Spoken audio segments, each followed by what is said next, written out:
غیر اللہ کی عبادت کرتی ہے،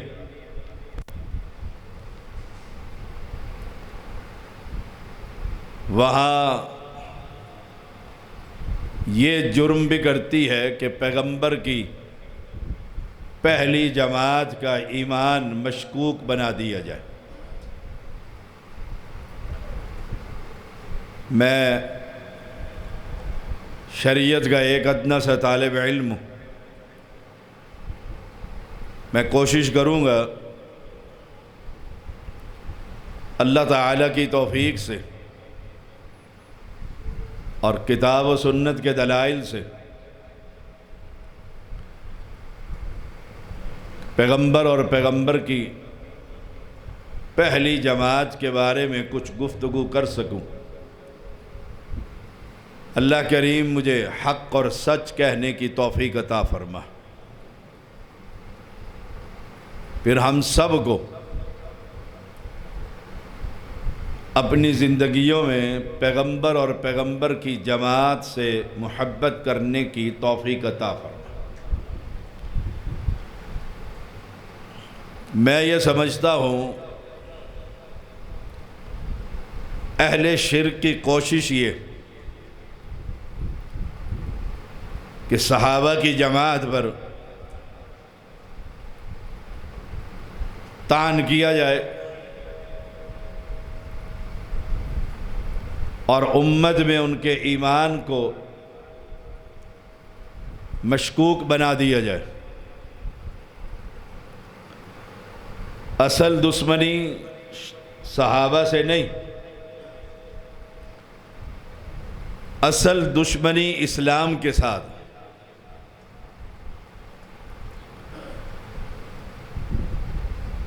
جن صحابہ کے سامنے اللہ کا قرآن اترتا رہا، اگر ان کا ایمان ہی مشکوک کر دیا جائے تو اسلام کی گارنٹی کون دے گا؟ جیسے حدیث میں آتا ہے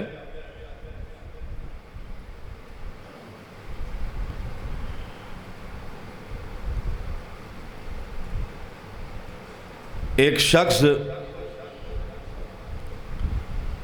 ابو بکر صدیق رضی اللہ تعالی عنہ کا دروازہ کھٹکھٹاتا ہے اور سوال کرتا ہے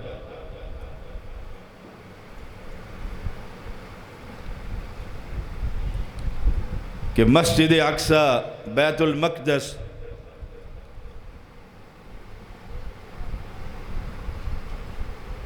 کوئی راتوں رات جا کر واپس آ سکتا ہے؟ وہ کہنے لگے نہیں، یہ تو مہینوں کا سفر ہے، بڑا لمبا سفر ہے۔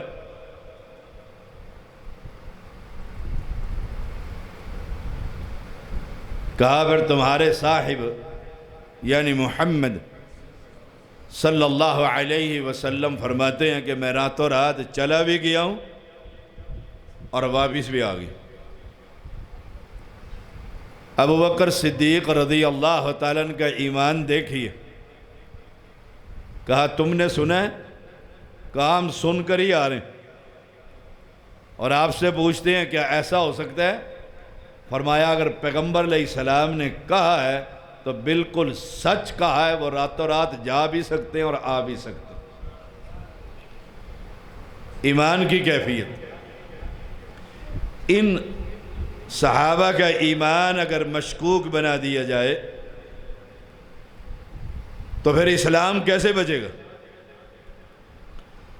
اصل یہ لوگ عبداللہ بن سبا کی نسل میں سے ہیں، اسلام کا لبادہ اوڑھ کر اسلام کی جڑیں کاٹنا چاہتے ہیں۔ لیکن یاد رکھیے گا، جب تک اللہ کی توفیق سے ہم زندہ ہیں اہل توحید، ہم ان کے ہر شکوک و شبہات کا جواب دیتے رہیں اور صحابہ کے ایمان کی گارنٹی ہم دیتے رہے۔ صحابی جو ایمان کی حالت میں، صحابی کسے کہتے ہیں؟ جو ایمان کی حالت میں پیغمبر علیہ السلام کی چہرہ انور کی زیارت کر لے اور ایمان کی حالت میں ہی فوت ہو جائے۔ رسول اللہ صلی اللہ علیہ وسلم کا فرمان ہے، فرمایا ان اللہ نظر فی قلوب العباد، اللہ تعالی نے بندوں کے دلوں پر نگاہ ڈالی، بندوں کے دلوں کو دیکھا، فوجد قلب محمد خیر قلوب العباد، ساری کائنات کے اندر سے سب سے بہتر اور پاک دل محمد کا پایا صلی اللہ علیہ وسلم، ساری کائنات کے اندر سب سے طیب اور طاہر دل محمد الرسول اللہ صلی اللہ علیہ وسلم، فاصطفاہ لنفسی، اللہ تعالی نے اس لیے محمد صلی اللہ علیہ وسلم کو نبوت کے لیے منتخب کر لی، چن لیا، فاصطفاہ، گویا نبوت کسبی نہیں کہ میں محنتیں کر کر کے کوئی شخص علم پڑھ کر تخصص کر کے تہجد پڑھ کر وہ نبوت کا مقام حاصل کر لے، ناممکن۔ کیوں؟ یہ کسبی نہیں ہے، محنت سے نہیں ملا کرتی، یہ تو آسمان والا جس کو چاہے اپنے بندوں میں سے منتخب کر لیا کرتا۔ فاصطفاہ لنفسی، اس اللہ نے اپنے لیے اس پیغمبر کو چن لیا، منتخب کر لیا۔ اور ہمارا مسلک اور ہماری دعوت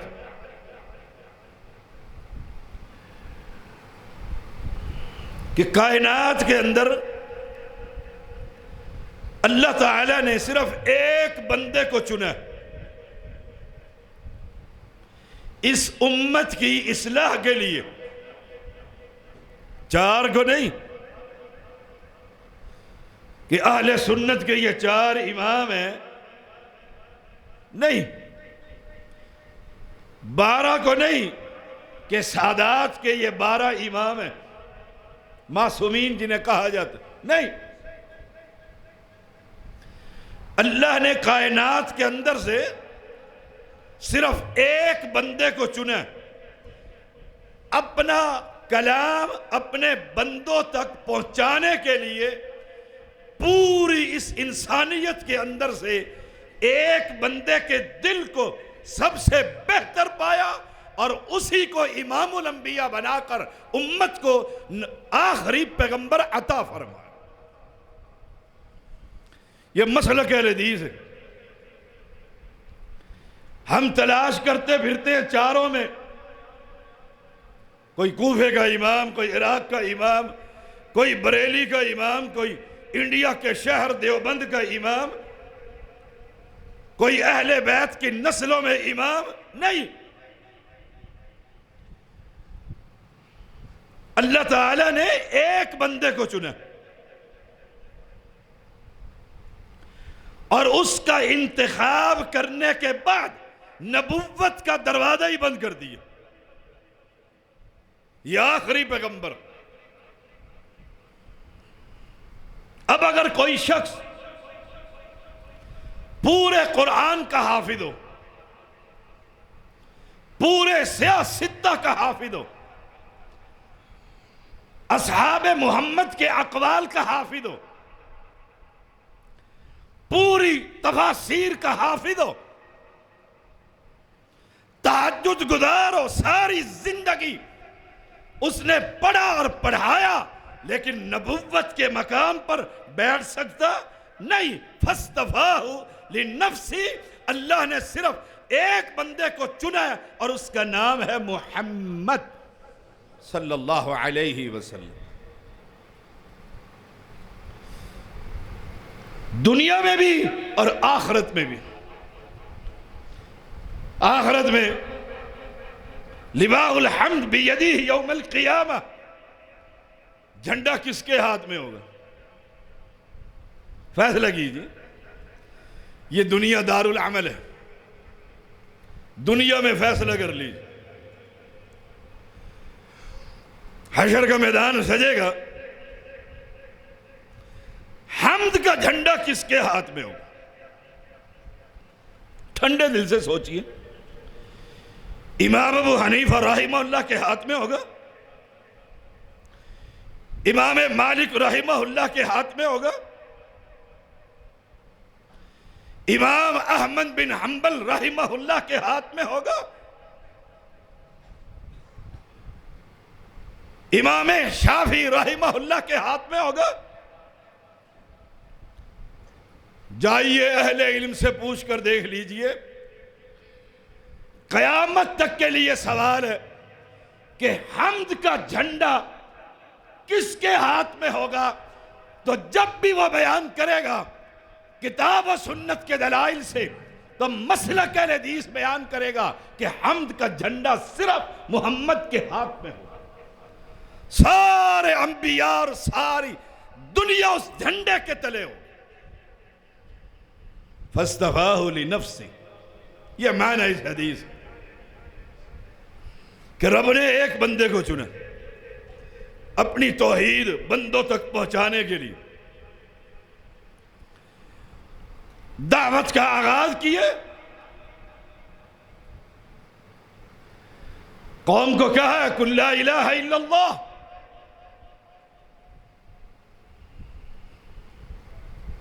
قوم کو توحید کا پیغام سنائے۔ لوگ مسلمان ہونے لگے۔ اب جو لوگ مسلمان ہوئے ان کے بارے میں فرمایا ثم نظر فی قلوب العباد بعد قلب محمد صلی اللہ علیہ وسلم فوجد قلوب اصحابہ خیر قلوب العباد۔ پیغمبر کے دل کو دیکھنے کے بعد پھر لوگوں کے دل کو دیکھا تو کائنات کے اندر سب سے پیغمبر کے بعد سب سے ٹاپ کے جو لوگ تھے وہ پیغمبر کے صحابہ کے دل کو پایا، جو ساتھی بنے، جو ہم سفر بنے، جن کا انتخاب ہوئے۔ فَجَعَلَهُ وُزَرَاءَ نَبِيِّهِ، پھر اللہ نے ان صحابہ کو پیغمبر کا وزیر بنا دی، مشیر بنا دی۔ وہ ابو بکر ہے، وہ عمر ہے، وہ عثمان ہے، وہ علی ہے، وہ طلحہ ہے، وہ زبیر رضوان اللہ علیہم اجمعین۔ ان کے دلوں کو کھنگالے، چیک کیے، پاک دیکھے، طیب پایا، پھر پیغمبر کے وزیر مقرر کی۔ یہ ہے وہ پہلی جماعت جن کے ذریعے سے اصل اسلام اس امت تک پہنچا۔ اب اگر کوئی اصحاب محمد پر زبان درازی کرتا ہے، اصل میں وہ اللہ کے قرآن پر زبان درازی کرتا ہے۔ ٹھنڈے دل سے سوچئے گا، میں دعوت فکر دے رہا، پیغمبر تو یہ کہے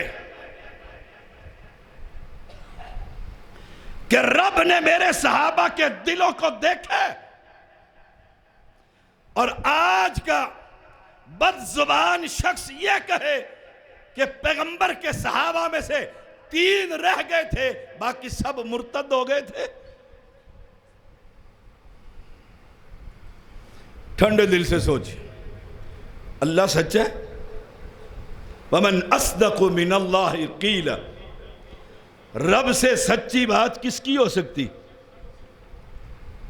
انسانوں میں سب سے سچا محمد الرسول اللہ صلی اللہ علیہ وسلم۔ وہ گواہی دے رہے ہیں کہ میرے صحابہ کی جماعت طیب اور طاہر پاک ہے۔ رسول اللہ صلی اللہ علیہ وسلم نے فرمایا ان اللہ اختارنی، ان اللہ اختارنی واختار لی اصحابہ، اللہ نے مجھے منتخب فرمایا پھر میرے صحابہ کو منتخب فرمایا۔ میرے ساتھیوں کو چنے کہ سب سے پہلے ابو بکر ایمان لیا، علی بچوں میں تم ایمان لے آؤ، خدیجہ رضی اللہ تعالی عنہا عورتوں میں تم پہلے ایمان، رب نے چنا اور کمال کا ابو بکر رضی اللہ تعالی عنہ۔ دیکھیے ابو بکر صحابی ہے، والد ابو قحافہ صحابی ہے، بیٹا ابو بکر کا عبد الرحمن صحابی ہے، عبد الرحمن کا بیٹا محمد صحابی ہے۔ سارے صحابہ کی زندگی کھنگال کر دیکھے، یہ ایک گھرانہ ایسا گھرانہ ہے، پوتا بھی صحابی، بیٹا بھی صحابی، باپ بھی صحابی، دادا بھی صحابی۔ ان اللہ اختارنی، بے شک اللہ تعالی نے مجھے چن لیا، واختار علی اصحابہ، پھر میرے لیے میرے صحابہ کو چن لیا۔ اب اگر ہماری موجودگی میں کوئی پیغمبر کے صحابہ پر زبان درازی کرے اور ہم چپ رہیں، پڑوسی ہے، پارٹنرشپ ہے، کاروبار ہے، دفتر میں اکٹھے بیٹھتے ہیں، میرا باس ہے، اگر ہماری موجودگی میں کوئی پیغمبر کے اصحاب محمد پر کوئی زبان درازی کرے اور ہم زبانوں کو تالے لگا لیں تو یاد رکھنا کل قیامت کے دن پیغمبر کے جھنڈے کے نیچے نہیں ہوگا۔ پیغمبر یہی پوچھ لیں میرے عمر کو گالیاں دی جا رہی تھی اور تو ووٹوں اور نوٹوں کی خاطر اپنی زبان کو تالے لگا رکھے تھے؟ پیغمبر فرما رہے ہیں فَجَعَلَ لِي مِنْهُمْ وُزَرَاءَ وَأَنصَارًا وَأَصْحَارًا، اللہ نے پھر میرے ان صحابہ میں سے میرے وزراء بنائے، میرے مددگار بنائے، میرے سسرالی بنا دی۔ یہ ہے صحابہ کی جماعت۔ ایمان کا سودا نہ کیجیے، ایمان کا سودا نہ کیجیے۔ اب پیغمبر علیہ السلام نے فرمایا فَمَنْ سَبَّهُمْ، جو ان کو گالی دے، جو ان کو گالی دے، ایمانداری سے بتائیے گا، ہماری ماں کو ہماری منہ پر کوئی گالی دے ہم چپ رہتے ہیں؟ ہمارے باپ کو کوئی برا بھلا کہے ہم خاموش رہتے ہیں؟ ہماری یہ دیوار ایک بالش کوئی اپنے قبضے میں لینے کی کوشش کرے ہم چھوڑ دیتے ہیں؟ فمن سبہ، جو ان صحابہ کو گالی دے،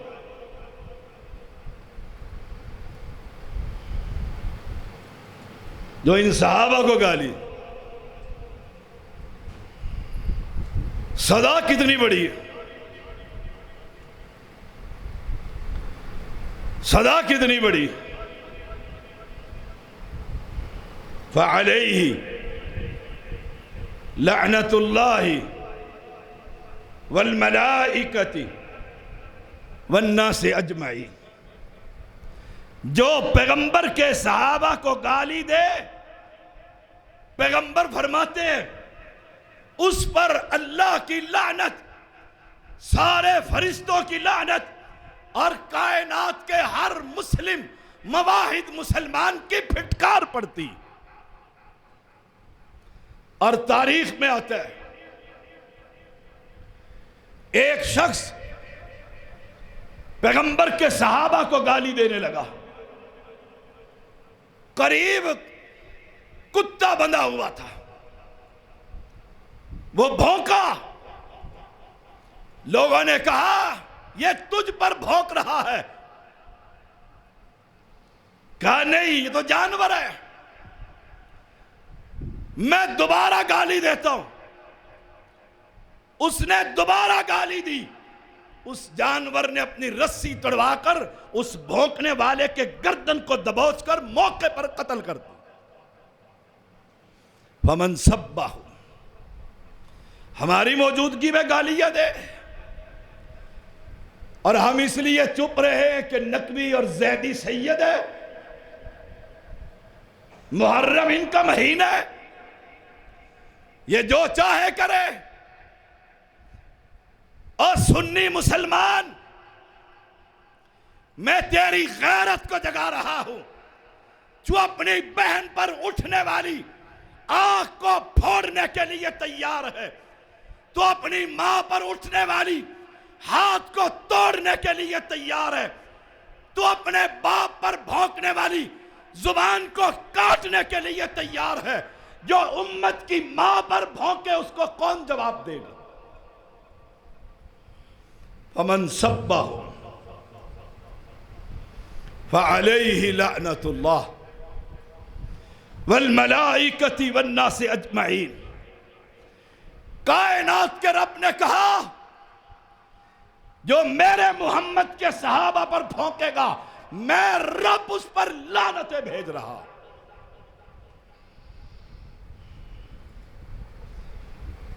صدا کتنی بڑی.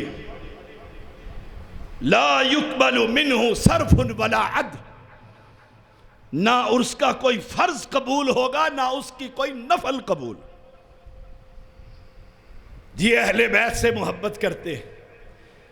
اہل بیت سے محبت کا مطلب یہ ہے کہ ابو بکر کے خاندان کو گالیاں دو.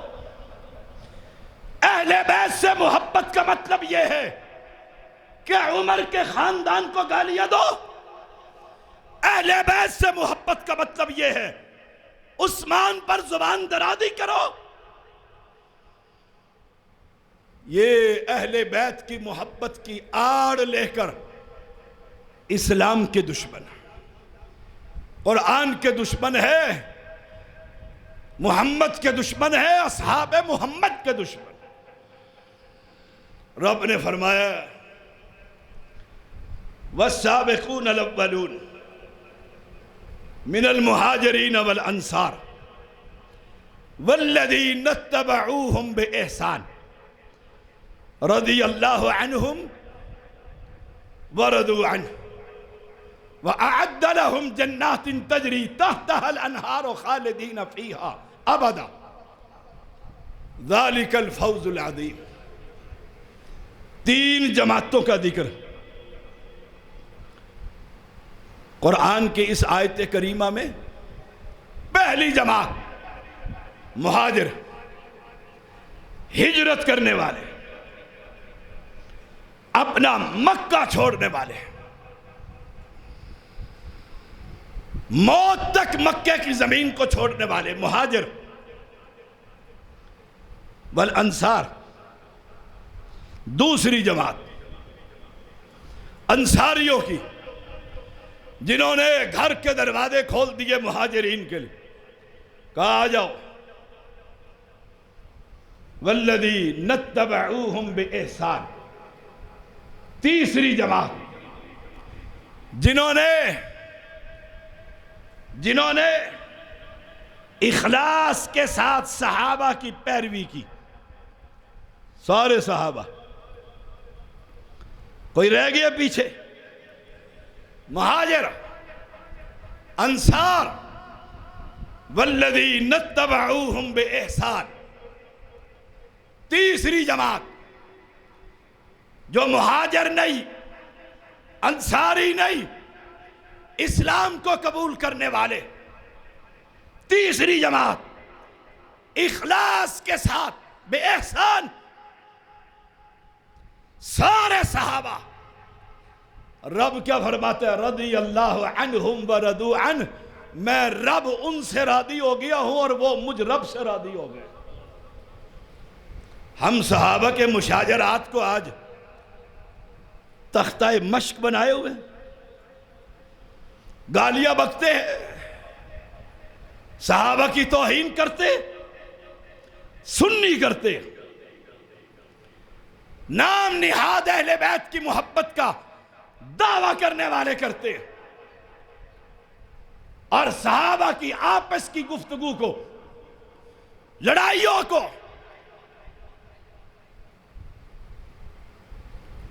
زبان پر لے کر آتے۔ فائدہ کیا ہے؟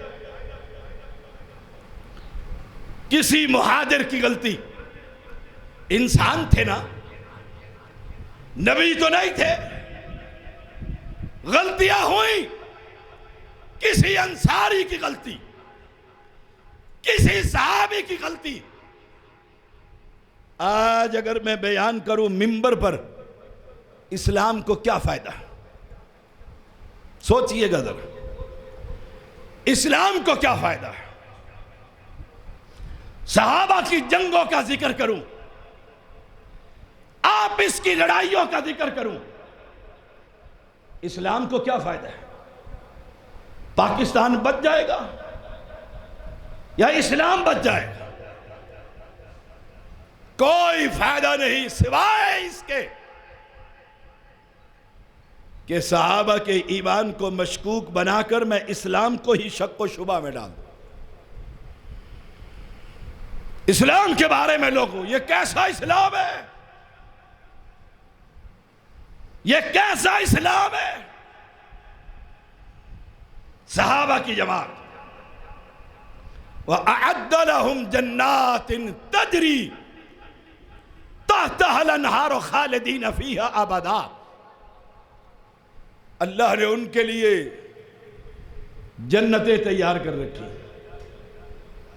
جنتیں تیار رکھی، جہاں حضرت حسین رضی اللہ تعالی عنہ بھی ہوں گے، جہاں امیر معاویہ رضی اللہ تعالی عنہ بھی ہوں گے، سارے صحابہ موجود ہوں گے، اہل بیت بھی ہوں گے، گھر والیاں بھی ہوں گے، اور پیغمبر کے شاگرد بھی ہوں گے، سسرالی بھی ہوں گے، ننیالی بھی ہوں گے، ددیالی بھی ہوں گے، جو ایمان کی حالت میں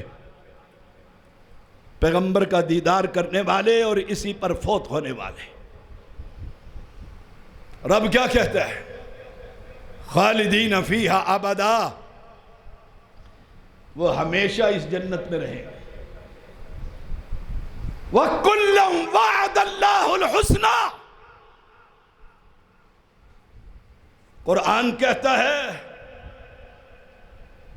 رب نے ہر صحابی سے جنت کا وعدہ کر رکھا۔ کلن وعد اللہ الحسنى، رب کا تو وعدہ ہے۔ ایک اور مقام پر کلن وعد اللہ الحسنى، ایک اور مقام پر یہاں پر خالدین فیہا ابدا، ذالک الفوز العظیم، یہ بہت بڑی کامیابی ہے، جنت کی کامیابی۔ رب تو اصحاب محمد کو جنت کی گارنٹی دے، اور آج کا رافضی صحابہ پر زبان درازی کرے، ان جنتیوں کے بارے میں جہاں صحابہ کی جماعت ہوگی جنت میں، دیکھیے گا رب کا پیار کیسے ہے ابو بکر سے، عمر سے، عثمان سے، علی سے،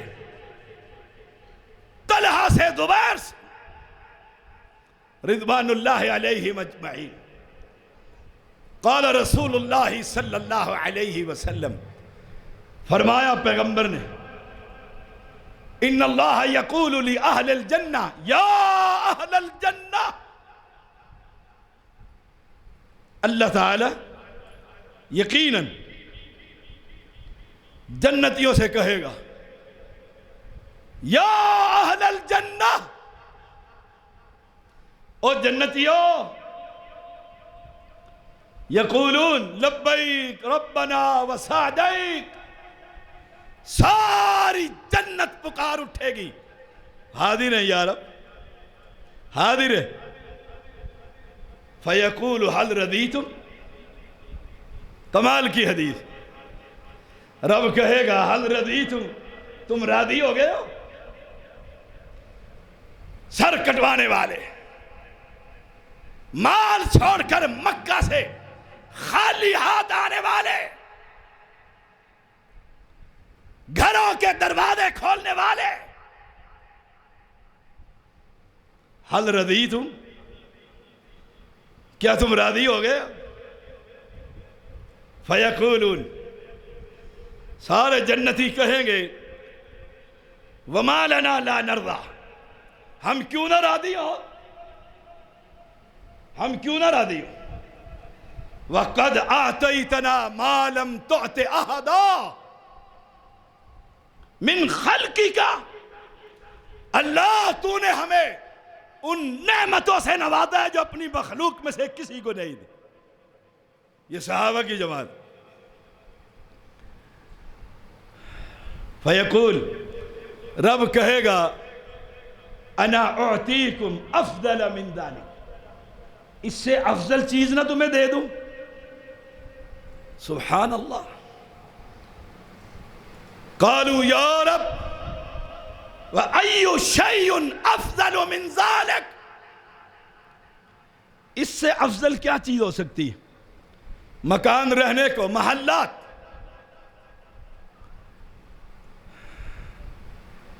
کمانے کی ضرورت نہیں، ہر شے نعمتیں کھانے پینے کے لیے،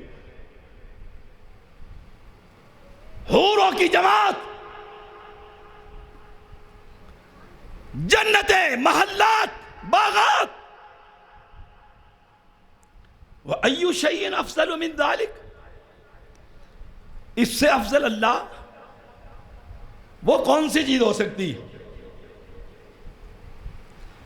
فیقول، سنیے گا یہ حدیث کا ٹکڑا کتنا خوبصورت، توجہ کے ساتھ۔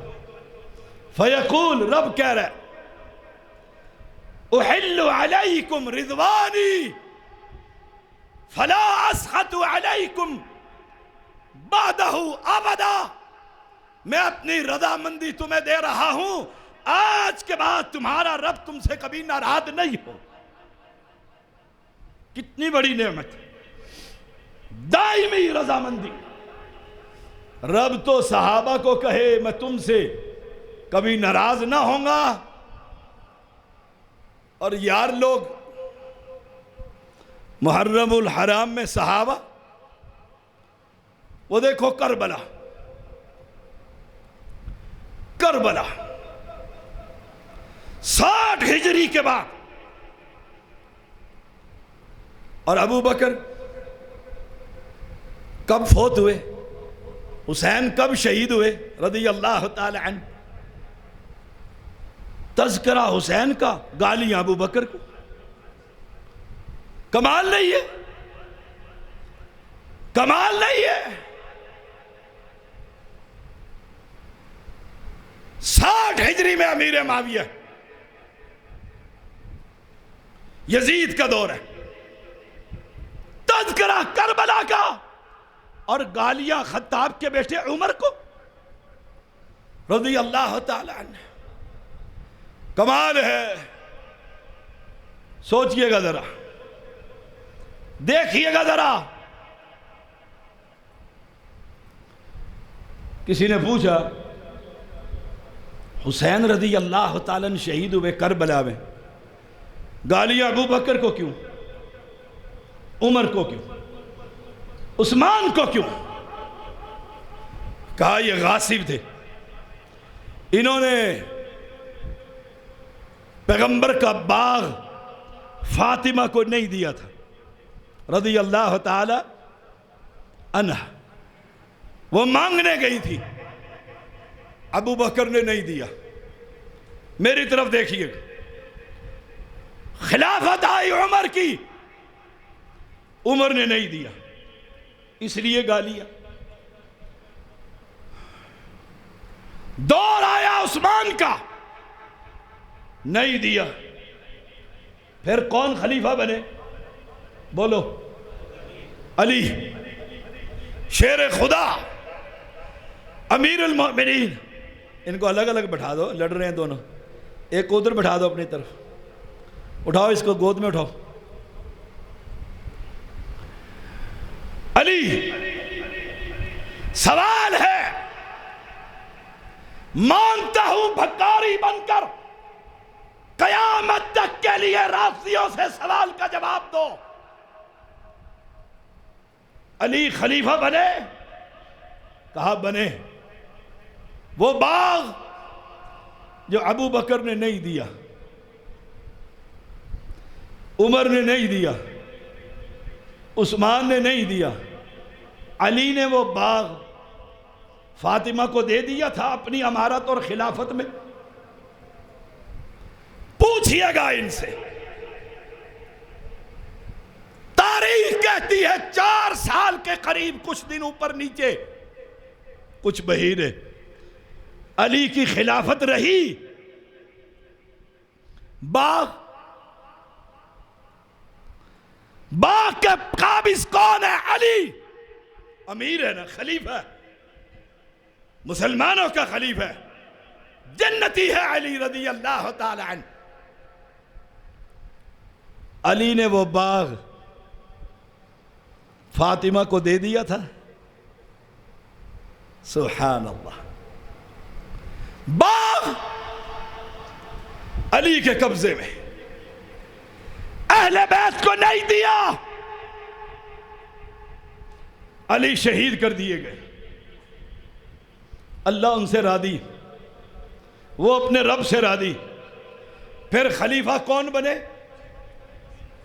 ہیں؟ حسن رضی اللہ تعالی عنہ سردار ہے، پیغمبر نے کہا تھا یا میرا بیٹا حسن سردار ہے، سید ہے، 2 مسلمانوں کی بڑی جماعتوں میں صلح کرا دے گا۔ خلیفہ فاطمہ کا بیٹا حسن بنا، باغ حسن کے قبضے میں، اہل بیت کو دیا، اہل بیت کو دیے؟ کہتے ہیں نہیں۔ انہوں نے کیوں نہیں دیا؟ جب باغ تھا ہی ان کا، نانے کا باغ تھا نا، ماں کو کہتے یہ لو باغ ہم قابضوں سے چھڑا کر لے آئے ہیں۔ تاریخ کہتی ہے نہ علی نے دیا، نہ حسن نے دیا، نہ حسین نے دیا، اور آج بھی وہ باغ آل سعود کے قبضے میں ہے، قبضے میں ہے۔ اس کا استعمال ویسے ہی ہے جیسے خلیفۃ الرسول ابو بکر صدیق رضی اللہ تعالی نے کہا تھا، میرے پیغمبر کی وراثت آئے نبیوں کی وراثت نہیں ہوتی، تمہیں خرچہ ویسے ملتا رہے گا جیسے تمہارے شوہر اور میرے پیغمبر محمد تمہیں دیتے رہے صلی اللہ علیہ وسلم۔ پھر لڑائی کس بات کی؟ گالیاں صحابہ کو کیوں دیتے ہو؟ جب تمہارے مشکل کشا نے، اور بات آئی تو کہہ دیتا ہوں، ایک طرف علی کو مشکل کشا مانتے ہو اور دوسری طرف کہتے ہو باغ نہیں دیا، جب مشکل کشا تھا تو بیوی کی یہ مشکل حل کر دیتا۔ مشکل کشا کون ہے؟ مشکل کشا کون ہے؟ اللہ۔ اگر مشکل کشا تھا، یہ مشکل کیسے حل کی جو آج تک حل نہ ہو سکی. اور لوگوں،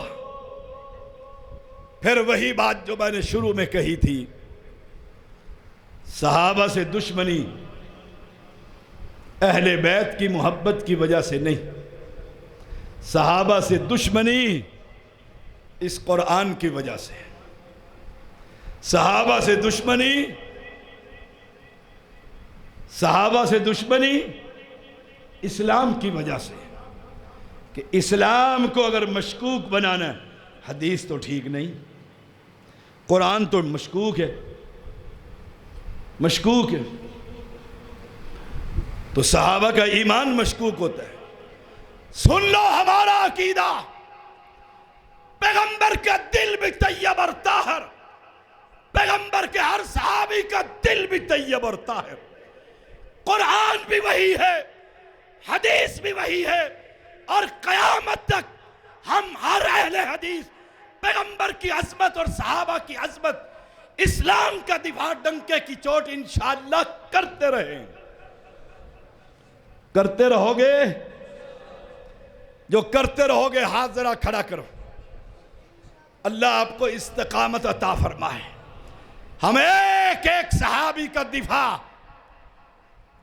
کرنا جانتے ہیں، لیکن سن لو یار، لوگوں کی دعوت میں اور میری دعوت میں، اہل حدیث کی دعوت میں بڑا فرق ہے. اسماعیل صاحب، انصاری صاحب سن لو، پروفیسر صاحب آئے ہیں، والد صاحب آپ کے، انہیں بتائیے گا جا کے، سن لو، ہم کافر شیعہ کافر نہیں کہتے.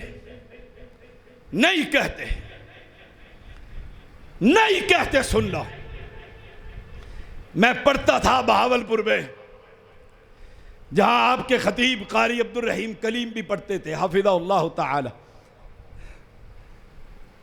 ہم ایک مرتبہ سپاہ صحابہ کے جلسے میں گئے، طالب علم تھے، وہاں نعرہ لگا کافر شیعہ کافر، جو نہ مانے وہ بھی کافر.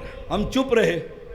تیسرا نعرہ بڑا خطرناک لگا، وہ کہنے لگا سٹیج سے، جو نہ بولے وہ بھی کافر.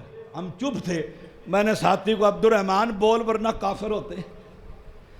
ہم نہیں کہتے، یہ دعوت کا انداز ہی نہیں ہے. ہم نہیں کہتے کافر، ہم کہتے ہیں جو قرآن کو تعریف شدہ مانے، رب محمد کی قسم پکا کافر. جو عائشہ پر زنا کی تہمت لگائے وہ پکا کافر ہے. جو ابو بکر پر اپنی زبان کو لمبا کرے پکا کافر ہے. جو عمر کو مسلمان نہ مانے پکا کافر ہے. وہ کوئی سنی ہو، کوئی شیعہ ہو، کوئی وہابی ہو یا اہل حدیث ہو، جو ان کو نہیں مانتا اسلام ہم اس کا نہیں مانتے. ہماری دعوت میں اور ان کی دعوت میں بڑا فرق ہے. ہم کیوں کہیں کافر کا؟ میری مسجد میں ایک شیعہ آتا تھا، نماز پڑھتا تھا، وہ مٹی رکھتا تھا کربلا کی. لوگ کہنے لگے شیعہ آتا ہے. میں نے کہا آنے دو. کہا اپنی نماز پڑھتا ہے. میں نے کہا پڑھنے دو. آتا تو ہے، ہم سے کچھ لے کر جاتا ہے؟ کہا نہیں. 6 مہینے آتا رہا، پھر جمعے میں آنے لگا. اللہ نے دل کھول دیا، اللہ نے پورا گھرانہ حدیث کر دیا. کوئی دعوت کا انداز اپنائیے. یہ بھی کوئی دعوت کا انداز ہے، کافر فلاں کا. ہم نہیں کہتے، لیکن اصول بیان کرتے ہیں. جو اسلام کو نہ مانے، صحابہ کو نہ مانے، وہ پکا کافر. صلی اللہ علیہ وسلم. پانی دے.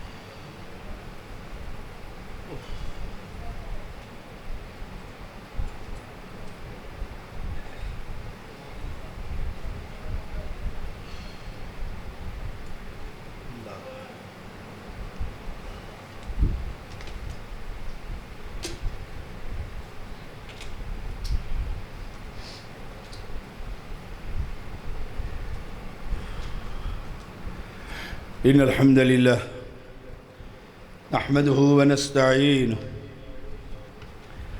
ونستغفره ونعوذ بالله من شرور أنفسنا ومن سيئات أعمالنا من يهده الله فلا مضل له ومن يضلل فلا هادي له أشهد أن لا إله إلا الله وحده لا شريك له وأشهد أن محمدًا عبده ورسوله أما بعد فإن خير الحديث كتاب الله وخير الهدي هدي محمد صلى الله عليه وسلم وشر الأمور محدثاتها وكل محدثة بدعة وكل بدعة ضلالة وكل ضلالة في النار اللهم صل على محمد وعلى آل محمد كما صليت على إبراهيم وعلى آل إبراهيم إنك حميد مجيد اللهم بارك على محمد وعلى آل محمد كما باركت على إبراهيم وعلى آل إبراهيم إنك حميد مجيد۔ ایک اعلان ہے انتظامیہ کی طرف سے، بلکہ قاری عبدالرحیم کلیم حافظہ اللہ تعالی نے راستے میں آتے ہوئے فون کر کے مجھے کہا، شاہ صاحب یہ آپ کے متصل ہی کھڑکی میں سے نظر آ رہا ہوگا، مسجد زیر تعمیر ہے، جامع مسجد الکبیر کے نام سے آپ لوگوں کے لیے بن رہی ہے۔ اس میں شٹرنگ ہو چکی ہے، 1000 بوری سیمنٹ، 8 ٹرک بجری اور 8 ٹرک ریت اور بھرائی اور مزدوری اس کی ضرورت ہے۔ میں وہ خطیب تو ہوں نہیں کہ کہوں بھئی نماز تب ہوگی جب 8 ٹرک ریتی کے آپ لے لیں گے، وہ مجھے نہیں کرنا آتا۔ کچھ لوگ کرتے ہیں، مجھے نہیں آتا۔ میں صرف ترغیب دلا رہا ہوں، طیب اور طاہر مال میں سے اس مسجد کی تعمیر میں حصہ ڈالی، 1 روپیہ ڈالیں۔ میری استطاعت 10 روپے کی ہے تو 10 روپے دے دیں، اللہ اسی میں برکت دے دے۔ آپ کو ایک واقعہ شیئر کرتا ہوں۔ ہمارے ایک شیخ نے مسجد بنوائی اور کہا، سچا واقعہ، کہ اس مسجد کی تعمیر میں کسی سے 1 بوری سیمنٹ بھی نہیں لینی، ساری میں نے بنانی۔ مسجد بن گئی، تعمیر ہو گئی، دروازہ کھل گیا۔ اس نے ایک دن خواب میں دیکھا سونے کا محل ہے۔ کس چیز کا محل ہے؟ سونے کا محل، جنت میں۔ پوچھا یہ کس کا محل ہے؟ تو کہا گیا یہ اس کا محل ہے جس نے مسجد بنوائی تھی، یہ تمہارا ہے بھائی۔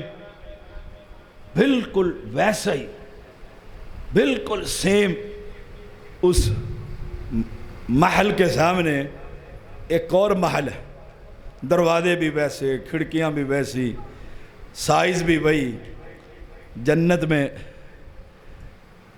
محل۔ یہ بڑا حیران ہوا۔ اس نے وہ ٹھیکیدار، مزدور، وہ سب انجینئر جمع کر لیے اور پوچھا، تم نے کسی سے پیسے لیے اس مسجد کی تعمیر میں؟ کہنے لگے نہیں جی، نہیں جی، ہم نے بہت لوگ آئے بھئی، انہوں نے کہا نہیں، مسجد کی تعمیر ایک ہی بندہ کر رہا ہے، پیسے لے جاؤ۔ اس نے کہا یاد کرو کوئی چیز لی ہو، کئی سال لگے ہیں مرکز بننے میں۔ ایک مزدور کہنے لگا،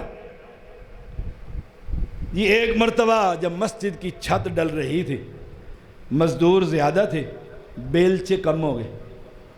سمجھتے ہو نا بیلچا؟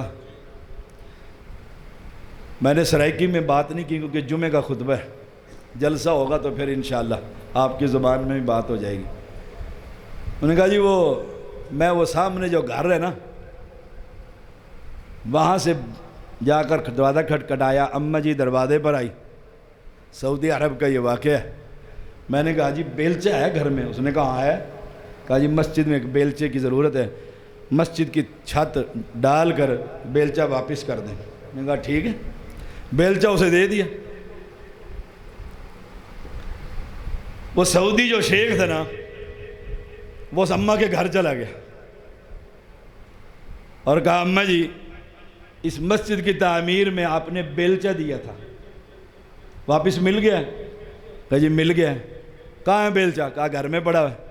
کہا ترازو کے اندر وہ بیلچہ ایک طرف رکھو، دوسرے پلڑے میں بیلچے کے برابر سونا لے کے وہ بیلچہ مجھے دے دو۔ ایک بیلچہ۔ وہ کہنے لگی اماں اس آدمی کو کہ جاؤ، جو تو نے دیکھا ہے وہ میں نے بھی دیکھ لی ہے، تو نے پوری مسجد بنائی ہے، اربوں ریال لگا دی ہیں، میں نے ایک بیلچہ دیا ہے، جو خواب میں تو نے دیکھا ہے میں نے بھی دیکھا، میرا ایک محل ہے۔ تو میں نے پوچھا یہ سامنے والا کس کا ہے؟ کہا جس نے مسجد بنائی ہے۔ ہم ایک بیلچہ بھی نہیں دے سکتے؟ ایک بیلچہ ریتی دے دیں، ایک ریڑھی دے دیں، ایک ٹرالی دے دیں، یہ پیسے تو ویسے ختم ہی ہو جائیں گے۔ موت آئی نا، یہ جیب میں جو پیسے ہوں گے نا، سب سے پہلے بیٹے نے وہ نکال لینے، وائلٹ۔ میں نے تو چھپا کے اندر رکھا تھا، زپ لگا کے۔ بیٹے نے کھول کے کہا لا ادھر، ابا یہ تیرا نہیں، یہ میرا ہے۔ یہ کس کا ہے؟ میرا ہے۔ اس وقت کے آنے سے پہلے پہلے مسجدوں کا، مدرسوں کا، ان طلباء کا خاص خیال رکھا کریں۔ گرمی کا موسم ہے، اس گرمی کو، قبر تو بند ہوگی، یہاں تو پنکھے چل رہے ہیں، ٹھنڈا کرنے کے لیے ایک پنکھا ہی لگا دیں۔ اللہ مجھے اور آپ کو عمل کی توفیق دے۔ اللہم انصر الاسلام والمسلمین، اللہم اید الاسلام والمسلمین، اللہم انصر الموحدین فی کل مکان۔ بیماروں کے لیے دعا کریں، اللہ تمام بیماروں کو شفا عطا فرما۔ یا اللہ تمام بیماروں کو شفا عطا فرما۔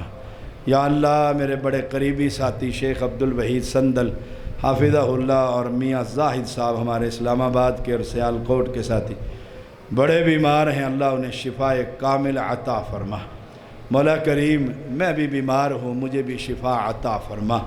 جو بھائی مسلمان، جو انسان بیمار ہے، اللہ سب کو شفا عطا فرما۔